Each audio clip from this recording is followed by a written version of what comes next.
Good morning, good afternoon, and good evening, and welcome to Living Your Juiciest Life Ever.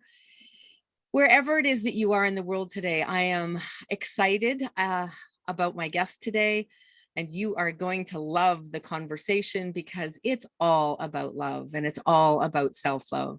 But welcome to Living Your Juiciest Life Ever, where we have conversations with incredible people that are living their juiciest life ever, that have come from perhaps a self-less and now to self-full, to sometimes from self-loathing to self-love.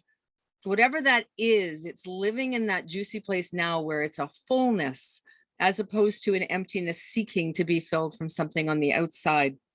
Stepping in and owning voices to inspire you to do the same. Because as Matilda says, who is my guest today, she says, it all begins and ends with you. So Matilda, we actually met on a podcast, and I was a guest with her and another amazing woman by the name of Kia. And Matilda Tavanian does a show called Coffee with Matilda. So that's a show that's similar to what we're talking about because we're talking about self-love. So this is going to be an amazing conversation. And she is a lawyer by trade. She seems to be traveling the world right now, but you're going to find out a lot more about her. I love her energy. Her laugh is contagious. Her sweetness is juicy. And it's great to have you here today, Matilda. Welcome. Thank you, Kay. This is awesome. I'm very excited to be part of the juicy life and have a conversation with you about it and your audience. I love your energy. And yes, we saw each other first time with Kia in Hot Topics. And I loved who you are and what you're doing. And I'm like, when we talked about a show together, I was like, oh yeah, I want to be part of your show and I want to learn a lot about my juiciness in life. It's a good reminder because if we're reminding other people, sometimes we need to be reminded too. Yes. Right. So Matilda, I love that you are a lawyer and that you started a podcast you mentioned a year and a half ago. So first question would be, how did you become a lawyer? What was the driving force? What was the trigger? How long did you know that you wanted to be a lawyer? And what kind of a lawyer are you? Well, I'm an immigrant in America. So I'm an Armenian Iranian. I moved from Iran to America when I was 17 and a half, 18. And then I went to college and I think, well, I don't know, something was telling me I always loved law and being a trial lawyer. I thought that's what I wanted to be, but then I realized it's very difficult and it's not what in the movies are. So I ended up being working in commodities, and I moved to New York. I finished my law school, and then I worked in commodities.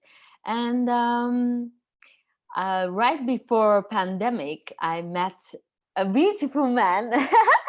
And I went to visit him in Paris and I got stuck because the world, everything shut down, and I got married, and now I'm a married lady, I guess. I haven't had my wedding yet, but I had my ceremony. Well, that's incredible. So did Yeah. where it was so okay, now there's some fuel there. So you went to Paris. No, you went to meet him in Paris. Where did Yes, you meet because him? first I met him in Armenia. We both went there for a conference, for a technology conference. And then I met him there, but he's French. So I went to visit him in Paris, and then I got stuck. And I got stuck with the guy that I was just thought I'm going to date him and to see how juicy he is. And then voila, I was like, oh man, I might as well get married to him. We had a good pandemic. We had a good lockdown together. So let's get married. And which I was kind of against the marriage idea.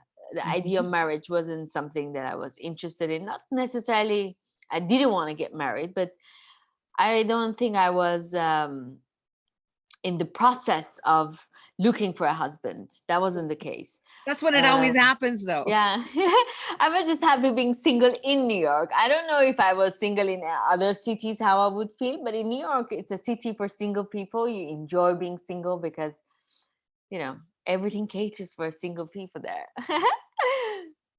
Wow, that's very interesting. So whoever is single and listening, you need to go to New York because you're going to date a lot of people. You're going to go out and it's exciting life there. But married, Oh, I don't if know. I had have only known before I got married, then maybe I would have had a trip there too. So now that you are, you've been a lawyer for how long? 5, 6 years now. Oh my God, yeah, 6 years. And you, are you regularly traveling, or do you normally, do you reside in New York City? Well, I was living in New York City, but my work was in a way that I was working in Geneva a lot. So I was traveling a lot while I was working in New York. At the moment, because of the pandemic and stuff, kind of our traveling is stopped. And I decided to work with my husband because I don't think, as a single woman, traveling was fun. I mean, at one point it wasn't fun because you're traveling for work. You're going to nice places, but not necessarily you're enjoying it because it's a lot of pressure and you have a lot of responsibility there. And I always was thinking, how can I have a husband and a family and travel like this? So kind of pandemic was, I think, was good for me because put the perspective, the reality of what I want. And Mhm. I decided what I need as a human being, as a Okay. woman. As a woman, I think it's very important because as a man, as a husband, maybe you don't need to stay somewhere that much, but women need to nest and maybe to be with their children more. And then I realized that job is not for me. Right now, we're just trying to figure out a company with my husband. So we're in kind of in a starting phase of my new chapter in life. Wow, that's exciting. So besides the fact that you decided that, okay, I'm married now and I want to nest, what else did you discover during that time that became clear that was important to you for the relationship? I think one of the interesting elements that I'm still shocked, my husband, my partner, is not necessarily the guys that I was always going after. And I realized what you want and what you need is very different. Okay. Lot of women, or what, I was one of them as well, I was after what I think I like. And that's what never worked. Till you meet someone and you realize, but this is the personality that can handle me. This is what I need. So, and then you understand why the other relationships didn't work. So people who are out there and they're still single, I want to suggest them, you need to sit down and you really have to be honest with yourself, because we can be, oh, I want this, I want that. Yeah. But can you handle that kind of a man? Or that kind of a man can handle you? That's a different story. So you need to understand what is your personality, what your needs are as a human being, Mm-hmm. and be honest with yourself, as brutal as possible, because that's when you understand where uh, then you can date smartly. I think that's the right word. Instead of wasting a whole bunch of Yes, time. exactly. So that's a beautiful thing. So what we need and what we want are two different things. Mm. And it's interesting because I thought, as you were speaking, I was thinking about how different my husband is in comparison to what I dated Mm. before as well. And my husband is very different than the people that I dated before, as far as personality is concerned. And what how I feel about life is Mm. also very different because of his presence. And we've had that same impact on one another. Mm. And so A very simple thing is that as opposed to trying to keep me small, my husband always wants me to be more of who it is that I really am, Oh, very so that nice. I can be joyful, right? Very So I nice. can be self-full. Mm. And so he encourages all of that. And I want him to be more of who it is who he is as well. And so how the relationship is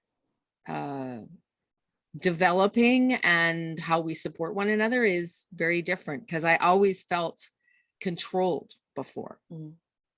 right? They were all trying to keep me down without Down. realizing it even. Yes. True. So, and so I what, think it's important to understand who you are. And I emphasize this so much, that people need to be alone with themselves enough. You have to take yourself on a date alone. You have to go to restaurants alone. You need to go to movies alone. You need to maybe travel alone to understand who you are, because in different stages or different scenarios, different events, you act differently. So you need to take care of you so you can understand, who am I? What do I need? I watch movies, but I'm imagining that I can be this, but am I really this? mhm. So yeah, I think once you have, and the journey of my podcast is more of self-discovery. By you discovering yourself, you can give yourself the permission to love yourself more. And I don't think there is, I think the purpose of human beings in this world, the biggest purpose that you have, is just to understand who you are. There's nothing else there. To understand who you are and to love yourself. You don't need to be the inventor of the world. You don't need to be the Mother Teresa of the world. You just need to be who you're supposed to be. And that is by understanding yourself, by tuning into yourself, and to loving yourself, and to giving yourself the permission to grow and to be who you're supposed to be. And I think that's the mission. I don't see there is a higher mission than that. Some people think I'm very selfish, but I think the that's how people should live their life. I don't know. I'm an Okay. only child, so maybe No, that affects too. it's very interesting, because often when we speak of self-love, people can see that as a selfish thing because they don't understand it.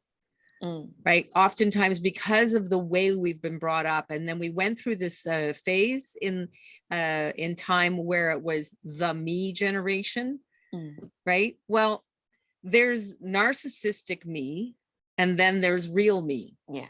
right? There's different, it's a completely Mm, different thing. And when it is true self-love, it's because you're putting your own oxygen mask on first.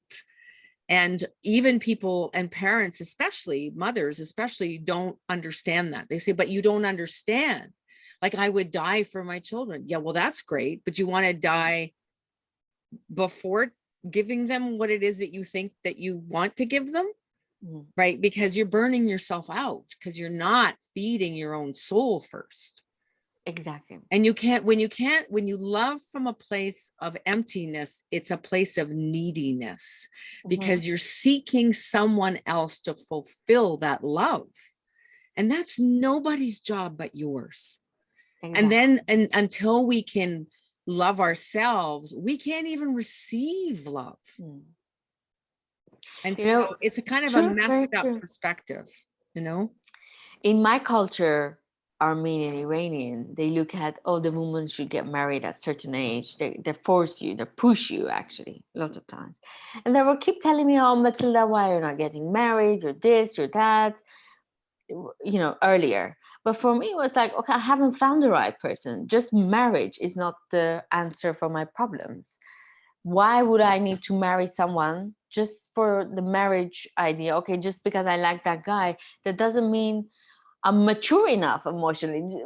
Yeah, my age is for mature people, but am I truly mature emotionally to understand what marriage is, to do certain compromise, to to love myself enough to start loving another person, to give them that freedom to be who they want to be.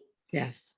That's I wasn't in that place a couple of years ago. I would want that man to act or behave the way that I want him. I still do sometimes. But then there's the understanding that, oh, I love this person, that I need to give him the freedom that he needs, whatever element way possible, so he can blossom for me. Not the way to grow up the way that I want him to be, you know? So it's kind of, I don't know, it's complicated. And And yet I, it's very simple. yes. It's acceptance. Mm-hmm. So our own acceptance of ourselves, our own self-love of ourselves, we can then allow other people to be who they are.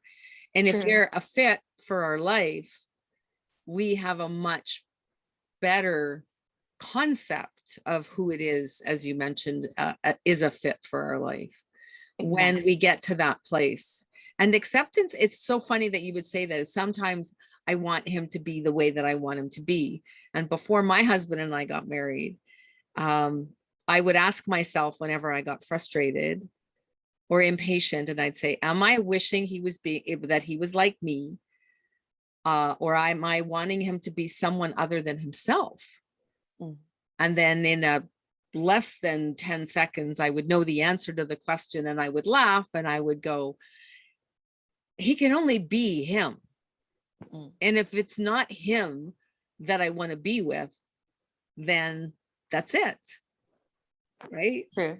So when he asked me to marry him, I very seriously asked myself the question, is there anything in my mind or in my being that wants him to change, to be someone else?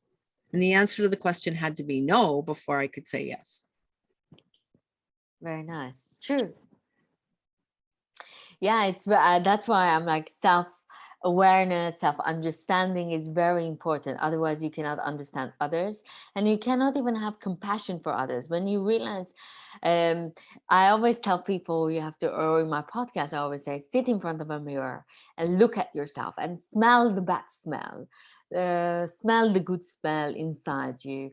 Obviously, you have dark sides, you have positive side, you have shortcomings, till the moment that you're not okay with your shortcomings, till the moment that you cannot look at the mirror comfortably and say, yes, I did this wrong. These paths were wrong that I took it. These parts of my personality has problems and I have to work on it, or there are my shortcomings that I need to work on to make it. Some of them is not going to change. It is what it is. Am I going to accept it or not? I'm going to live my life with those red flags, some of them in my personality, or some of them I can improve it. Till you don't have that moment, that meeting with yourself, nothing comes. You cannot have a very true connection with another human being. Even with your children, you can think that you have good connection, but what are you portraying? Who are you? What is it? Where is that mask coming from? Which mask you're using? By you constantly putting certain masks on, at the end of the day, you're going to be exhausted. No kidding. And Mm. teaching your children that they can't be themselves. Mm-hmm.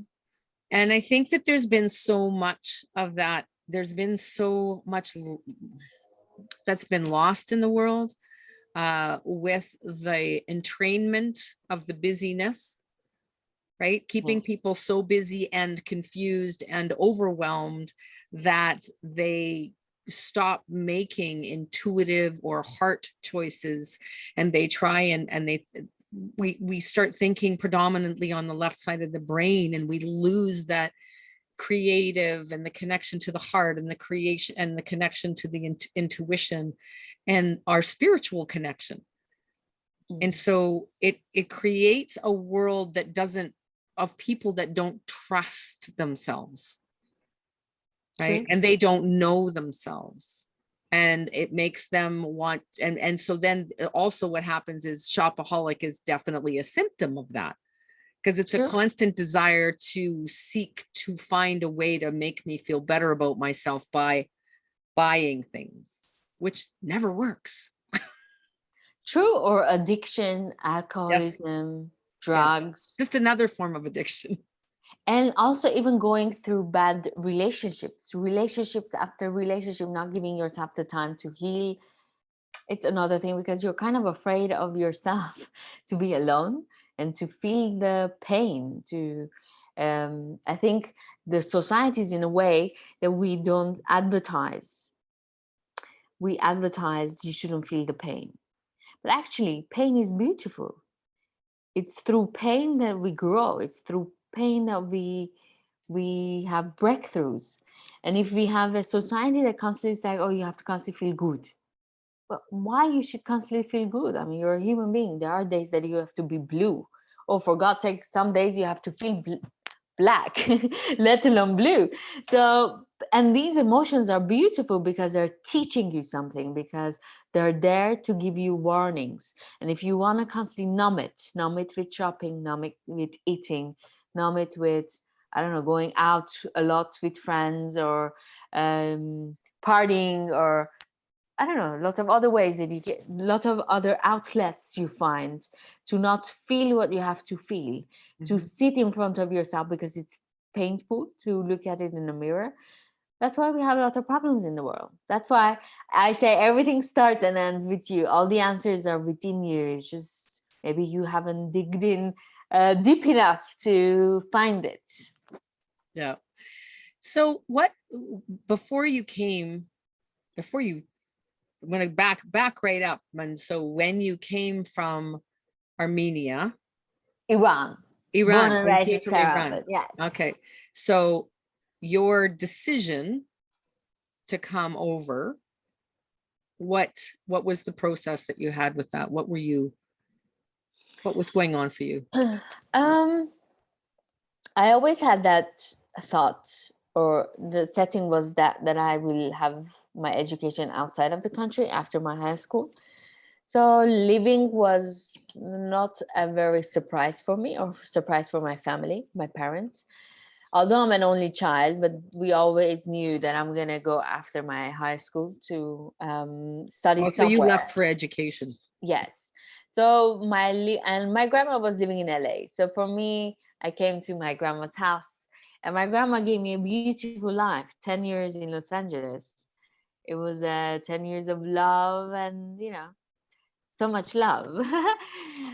She was my everything. I mean, she's my roommate. She was my roommate, and she was my everything too. So she gave Wow. me a beautiful life, and I'm very thankful of that. Yes. So was there a time in your life where before you came to where you are now, where you were giving too much to others or coming from more of a place of a lack of self-love? Um, I am just thinking, because I'm an only child. Mhm. I think young age you learn about you a lot, because you're most of the time alone with yourself. I mean, okay, you're interacting with your parents, but most of the times you're alone. Okay, if you don't have a playmate, then you're alone with yourself. Mhm. You you kind of naturally prioritize you a lot, yourself a lot, because that's the conditions you grow up. And people around you, they pay attention a lot as well, because you're the only child in that family. I think for me, understanding me and my needs haven't been that difficult. But what was the problem is, I think, coming from a culture that I'm coming, in the culture of Armenian or Iranian, you give a lot to the family. You do things a lot for other people of the family. Mhm. Especially as a child, you learn that you have to give a lot to your parents, because oh, that they are your parents. They've done so much for you, that's what you have to do as well. It took me long time to understand and to put the boundaries around the family. I still struggle with it. In Western culture, I think you don't have that problem that much, because from a young age you're a little bit independent, at sense of the relationship of a family and you. But in my culture, and I see a lot of people from my background, they have the same problem. My mom has the same problem. My mom doesn't understand when she's tired. She doesn't understand if she's tired or not, Mm. because she doesn't put the time to think. Is she tired? She's like, she's Or to constantly doing stop, things. or Yeah, to she's stop. constantly doing things for me, for the husband, for the mom, for, I don't know, friend. The I'm a little bit more advanced, understanding that. But marrying Sasha, my husband, I understood that, oh, I'm tired and I'm not supposed to do things because I'm tired. I didn't have that concept before. My mom calls me, doesn't matter how tired I am, I have to talk and, be joyful as well, because I don't want her to be worried. But he taught me, no, you're tired. You have to respect you and take some responsibilities and boundaries around it. So you can be rested enough. Your phone is always on because, oh, you're worried if your mom sends you something you want to, no, but that Mm. line has to be there. So I'm learning from him to give myself the permission towards my family members, um, to say no, you know. Nice. Because That's they've done so much. Because I'm learning from my mom, I'm learning from my grandma. I never knew my grandma is sick, because if I need something, she's there for me, doesn't matter how she feels. So you learn that, oh, you do that towards them too, but it's not healthy. no, definitely not. So boundaries, Yes. very important. So can you share, like, from your experiences of this whole self-love journey, when, like, I know your podcast started a year and a half ago. What was where was the time frame that you either knew that you needed to work on self-love, or you had an awareness of it, that it was something that you needed to elevate? Or has this just been something that since an adult it's been a kind of a lifelong journey? I think it's been a lifelong journey, because I love Sufism, and I read and write poetry, Persian poetry especially, which is related to Sufism a lot, Hafez, Rumi. And then you learn everything starts with you and ends with you. Whatever answer you have, it's within. This is like Sufi concept. And I think being an only child, you have a lot of time to be alone with your thought process. Mm-hmm. It was something I understood, that everything's, if I have a problem with someone, it's not them. I mean, it's how I'm handling it. So Who if has the I, issue? Is it their issue or is it mine? It's mine. exactly. Yeah. So if I dig in, I can understand maybe how I could have done differently, that to prevented it, or to not allow that to bother me. I understood everything. I have control over it. So if I fix, or if I work on then I'm a stronger person to handle the problems outside. Mm-hmm. So I don't know. And So, maybe at being an immigrant, and you learn that, everything is on you right now. It's different when you're living with mom and dad. They have connections, they have network, they have, I don't know, your car doesn't work. Your dad knows someone that, or the mom knows a doctor that, you can go. So you use it. But when you're alone and you're an immigrant, although I had my grandma, but my grandma was giving me the love that I needed. She was an immigrant as well, so she didn't have people to refer it to me. You learn that things you have to take care of it yourself. The love is there. I come home and she gives me that love. But if in order for my life to go a certain direction, it's me handling me. So so there was a sense of self responsibility that you took when you moved here and decided you were going to have an education and do all of that? Exactly. I think I'll give you a very simple and like a stupid example. My friends would go and start drinking. I mean, I love drinking too. But for me, it was like, okay, I have to drink one, but I cannot get drunk because I don't have a family member to come after me. My grandma doesn't drive. Or if something, or I cannot drive very fast. If something happens to me, there's no one there to take care of me. I Mm. think whereas my other friends were like, oh, we're fun. They're like, I don't know, 18, 19, what an 18, 19-year-old does. You just go crazy. But for me, there was always a limit. I like to experience it, but there's a limit there. I cannot cross that limit. So you had some self-discipline. Yeah, I think that comes because when you're alone, like there's nothing Yeah. else. Yeah. Yeah. Well, you actually thought about the potential consequences as opposed to just like, oh, it's a party, who cares, right? Exactly. Sure. Here, off True. we go. Okay, so the difference between your husband's personality and the men that you were choosing to date, and recognizing that that just really was not a fit for you. Mm-hmm. Well, I was in New York. I was always like the shakers and movers of New York. So I would go always to the top lawyer and date them, which, or yeah, very alpha males. Okay. Two And alphas in one household is not a good idea. yes. And then I was, One of us has to die.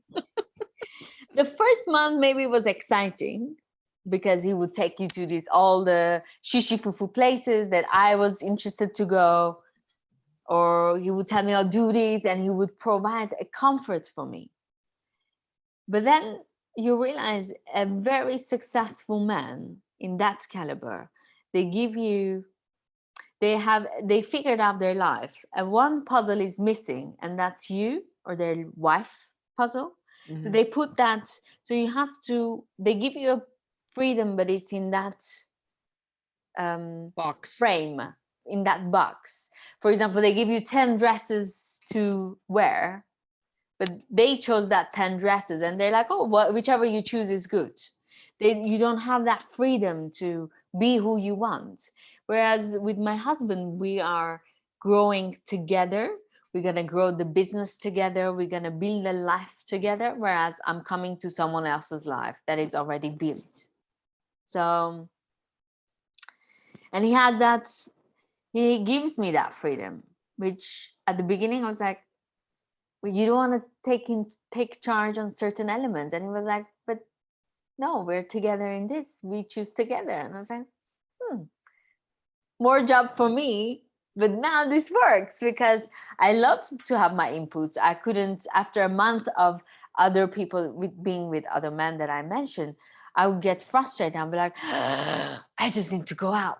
And I'm going to go out and I'm not going to come home. And that's it. And I would do crazy things to show Oh, him yeah. this is my mark and don't cross that mark. And obviously we had a lot of problems with Sasha. I don't have those issues. He gives me the freedom and I'm like, actually I don't want to go out. It's strange. My girlfriends are saying come here, come here. I'm like, I just want to be with him at home and watch a Netflix or something. I don't know what's going on with me. Well, you'll It's probably me. have more other married friends and have couple relationships too. Yes. Yeah. And I think Sasha's groundedness, it's very nice because I'm like, oh, I'm like a butterfly, but his grounded personality and calm and assertive personality makes me calm down. So I think it's a nice match. They actually act as a good anchor. Exactly. He gives me that anchor. And that's the same. We have this. I was laughing because it's the same personality thing. I mean, I'm the butterfly, and Mhm. he's just standing there knowing that I'm going to come home. Exactly. Yeah. Right? Yeah. It's pretty awesome. So is there any story that a story of a big aha moment. Like, that sounds to me like there's a whole, but there, I mean, there's a whole train of them, and this whole self-awareness is huge.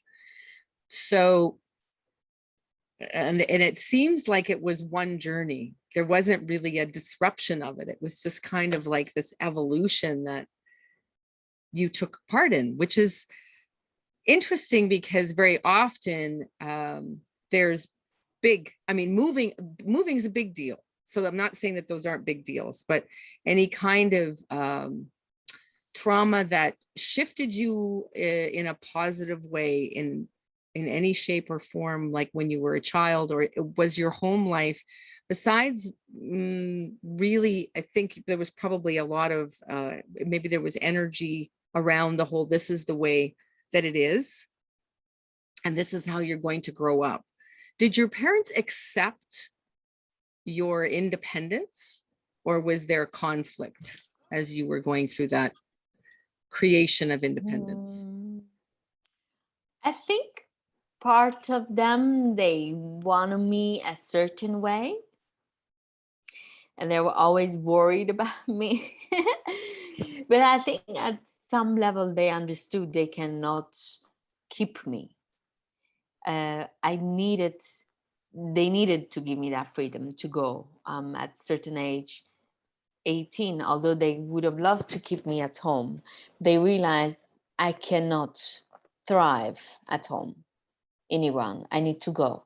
Although it can be very painful for them, because I'm a very fun person to be around, at home, and I'm home, like I'm dancing. If I'm not home, you will really feel the missing part, because I love to drink and cook something and have, fun moment at home.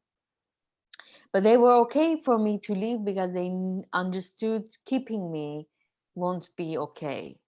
And they always wonder that the husband that I have to choose needs to understand that need of my freedom. Otherwise, I'm not okay. I will go to depression, and it will be a shame to kill my joy and spark in life. So I'm happy with Sasha because he understands the concept. It's such a blessing that the experience that you had with growing up and your parents recognizing the need for freedom and to let you go, and to almost, it's like, I mean, by that it's an encouragement, right? And trusting that everything is going to be okay, right? She's on a different journey than the one that we've experienced, but she's going to be okay. Yes, I think. And that they could appreciate that joy and that fun in you. And now you've created that in your new relationship. Yes, I think they're happy about it because, it was a worry. They were worried about it. It was It's just like, who's gonna handle her? No kidding.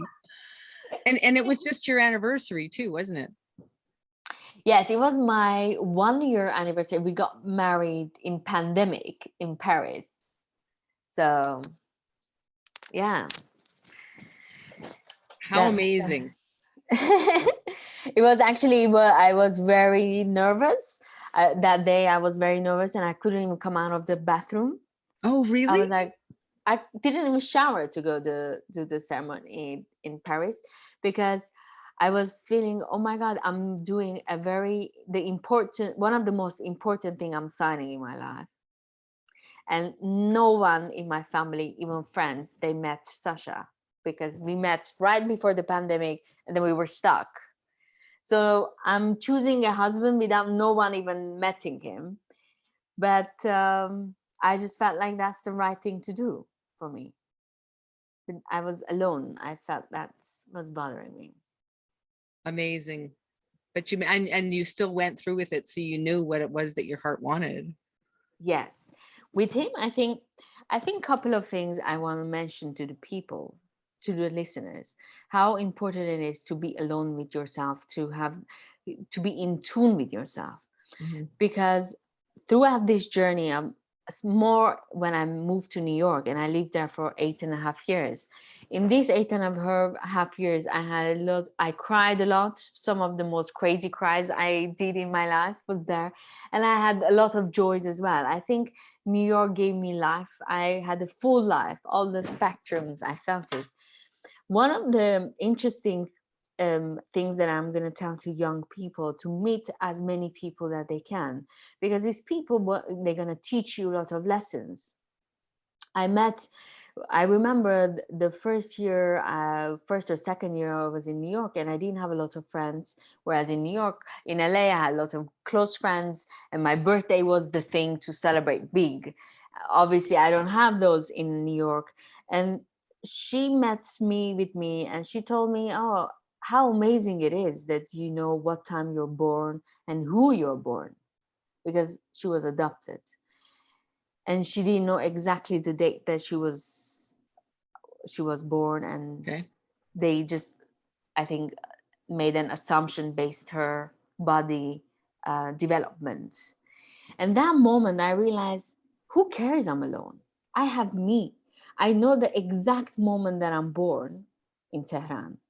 And my mom and dad, I have certain disagreements how they brought me, obviously, as you know, everyone has it. But I'm from them. They gave me the roots where I'm from. What else I want from a parent? Yeah. And I know who I am, and I'm not the time. So right now, my birthdays, I like to celebrate alone. Actually, now with Sasha, it's a little bit tricky because I'm telling him, give me the half a day alone. I need to be with myself alone, and I have certain ceremonies with myself. Oh, wow. Um, So what are and those ceremonies? I have a certain cake that I get, and I blew the candle at the exact moment that I'm born in Tehran. So it doesn't matter where I am in the world. I celebrate the exact time that I was born in Tehran, and I thank my higher self. So I have a picture of me as a baby. She's my guru in life. Actually, I have my crystals and her. I always pray to her, and I give myself the permission to have a guidance from her, because I believe your higher self knows everything.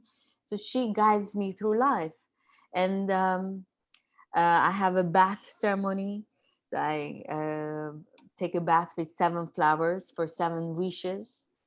Um, and I journal the day, what's happening and what stage I am in that day. And I keep a notebook of my years of birthdays, what every year, what happened, and what mentally place I was. And it's Mm, nice.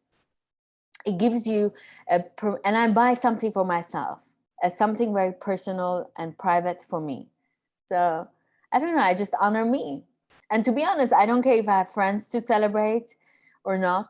I'm just happy to celebrate that day and honor that day for me. So it that's really nice. changed the if I didn't meet these people, they weren't they wouldn't change my perspective of different things. That's why I tell people, you have to meet people, you have to be friends with different types, with different backgrounds, with different upbringings, because then you realize certain elements in you that you never thought it's there. Beautiful wisdom. So celebrate your birthdays with It's yourself, because beautiful. you have your It's own beautiful best wisdom. friend. So yeah, loving myself started in New York mainly. Then Okay. I became alone. When the family love or my best friend love once wasn't there physically, I became more in tune with me. What an incredible gift. A Yeah. gift to give yourself. Yes. Wonderful. So. So great. So what do you see? Because now you're starting a business, and I Mhm. wasn't clear. I don't think you mentioned what that business is, or it's something you're kind of figuring out at this time. So what is it that you see in your future, your next level of juicy in your life? Well, me and Sasha, we don't have a home right now. We are just living through different places we have, with families around. we need to decide which city we want to reside and where we want to call home. We have a couple of options, so we're thinking through that. First, I think we need to make a home so we can go buy furniture together, cups together. I love my having my coffee cup. So some things of mine, because I think that's important for my groundedness, Mhm. which is something that my husband doesn't believe in, but I believe in. Maybe I'm a woman, I don't know. And I'm keep telling him, I Doesn't need to. believe in what? He said, "Who cares? A couple of months we're living here, a couple of months we're living in another city. Okay. Why are you so concerned about your stuff?" But I'm saying, I need mine. I need my couch. I need my plate. I don't know.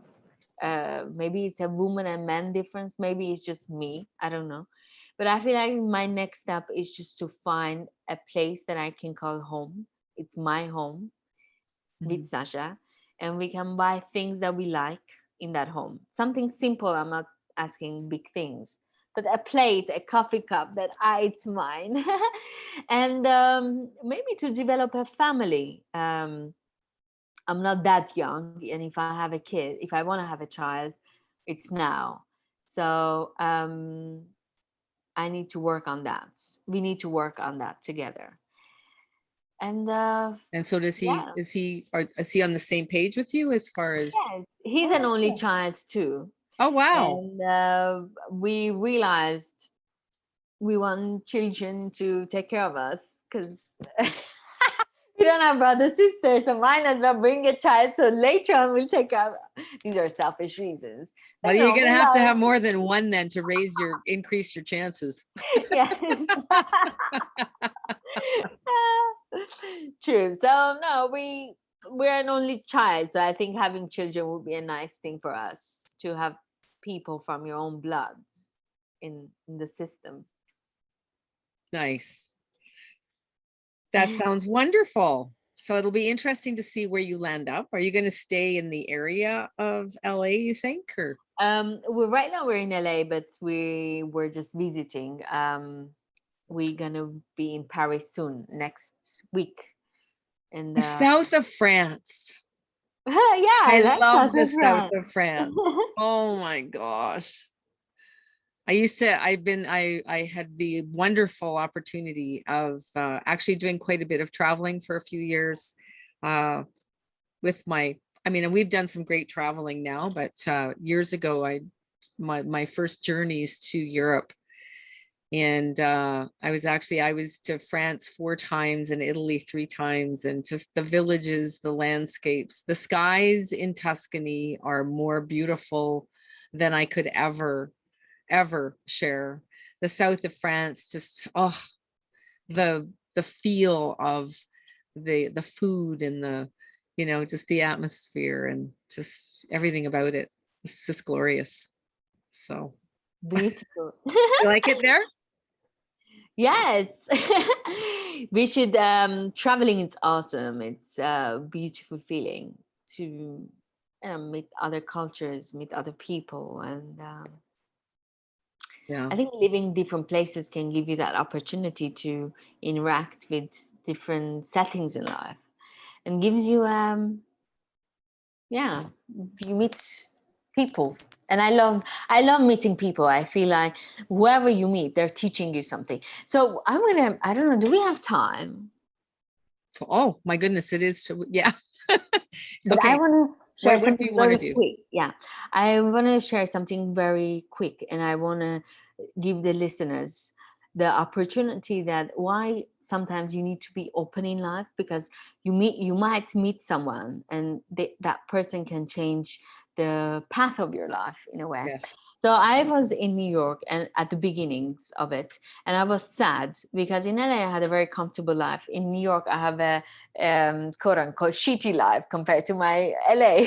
I was living in a bad situation, and I didn't have a lot of money. So for me, I was very struggling in New York a lot. And I was like, okay, why am I doing this? I just can't get one more. I came with a one-way ticket. I just can't get a one-way ticket and go back to my grandma. Why live like this? And I was walking to Barnes and Noble, a bookstore, Mhm. and there I was looking for Sufi. I was like, Sufism can find me a solution, and I was looking for Rumi. I met a woman with wearing scarf, and she was in that section as well, looking for books, and we started talking. And we just hit it up so well that we were like, okay, let's go and have a coffee just there. We didn't even ask each other's name. I don't even know what was her name. She just shared with me her story, her life story, how she was from Palestine, how she came to New York, and how she's struggling, and how she survived, her survival story. And at that moment, she changed my perspective of life. I'm like, Matilda, I just got a ticket from LA to here, very shishifufu and comfortable compared to her story. And what am I complaining? And she came here to have a better life. And she's dealing with a lot of issues to just be, to have her freedom. And I have my freedom and I'm not giving it all. And by the time I say goodbye, we laughed with each other, we cried with each other, and we had a lovely time drinking coffee. By the time I'm walking back home, and I'm like, Matilda, I'm going to continue. This is my city, and I'm going to make it my city. I don't have friends. Who cares? The city can be my best friend. So, what I'm trying to accomplish with these stories, people come, just having a simple conversation with you can change your mind. And I Mhm. didn't move back to LA, and I'm so happy. I'm thankful to her because of her I stayed in New York, and I created the life that I created for myself. Otherwise I would have packed my bag and came back to LA and never experienced what I experienced. So some people just come to you and change your life to better. It's very interesting because when we're in the flow, we always have what we need, right? Exactly. So the right people, the right circumstance. I mean, otherwise, I in the busyness, we can be Mhm. blind to seeing anything. It's just kind of like I always say that God is always speaking. It's that we're not always hearing, Exactly. True. right? So the relationship is available if I only sit and listen, Hmm. because I can be doing this all the time too, True. right? So that stillness and you going out and being in that state of flow and wanting something to happen that you didn't really know, and you made that connection. So that's really amazing. Yeah. I'm very thankful of her. I don't know if she listens or she even remembers me, but she changed my Yeah, life. it's good to remember those moments and those people for sure. I've had many people that have had an impact, and it's interesting because the memory comes up at very specific times to share Mhm. for a reason. True. So on that note, is there something that you would like to share that you do on a regular basis to help keep you learning, growing, inspired, whatever that is? You can say successful in whatever. Um, Um, I can tell you, this is something that in my podcast I talk about a lot, or people ask me a lot. How do you start self love journey? I think maybe you don't know you love yourself or you don't love yourself, so you have to do some things physical till it comes naturally to you. One thing, you might be very stupid, but it really works, to buy an expensive, compared to your budget, body cream, because you can buy expensive clothes but other people can see it, so you're doing it to look proper for outside. But if you buy an expensive cream, and when you shower you come out and put that expensive cream and it dissolves in your body so nobody sees it, you only know how it feels. mhm. You start honoring yourself. You should start honoring yourself physically till that element comes natural for you. You will start feeling different when you start saving some money so you can get that lotion, so you can put it on your body and it dissolves in it and nothing shows outside, but then makes you feel differently about yourself. you need to start feel differently about yourself, so you can prioritize your needs, your emotional needs, what you want from life needs. Otherwise you can start being in a wrong relationship if you are not in the front line for yourself, and if you're not the soldier of your boundaries, to protect your boundaries, no one will. Your friends won't, your parents won't, your child won't, your partner won't. So you really need to feel the queen of your territory, which is you. Otherwise, a lot of wrong things can happen in your life. Wrong business, wrong relationship, wrong friendship. You're going to waste a lot of time with wrong elements in life. Mhm. So pay Okay, that attention. was very powerful share, because we can take an act and do that. We have to be committed to doing it. Mm, I always say, when you're getting ready, bring the intention of self-love into the action of it. And so what you had said, and the honoring of self, that action can bring the feeling, mhm. which And I is, like to touch myself, not in a sexual or sensual way. Sensual, why not? Excuse me, sensual. yeah, But how you will pet maybe to your dog, the love that you're giving to a dog, or how you touch your child, like you're gentle with them. You have to be with you as well, so you realize I matter. Matilda matters for Matilda. And if I don't take care of me, that inner child of me and that feeling that I need from others, if I don't fulfill it inside me, my husband cannot give it to me, my parents no, cannot. Oh, and trust me, your best friend cannot give it to you either. no. So you just show up for yourself, and that's it. I mean, ask other people to show up for you too. Why not? But at first line, the first soldier, it should be you. The first line of, I wouldn't say defense, the first line of love, Yes, the it's act, you. the act of love and honoring yourself. Wow. So thank you so much, Matilda. That was amazing sharing. I'm already thinking, oh, I'd like to break this down into pieces and, have these little mini, these mini podcasts, right? So just, Thank you, Kate, and thank you for audience. And I would love to have some feedbacks from your audience. Hopefully, they enjoyed this conversation too. But yeah, I'm sure they did. my So juices are flowing. I'm that's excited. wonderful. Wonderful. Thank you so much, all the listeners. I thank you so much for being here today and having a listen to Living Your Juiciest Life Ever with Matilda Tavanian. Tavanian, darn it. Tavanian. Yes. I'm going to say it again and then you'll remember. Coffee with Matilda.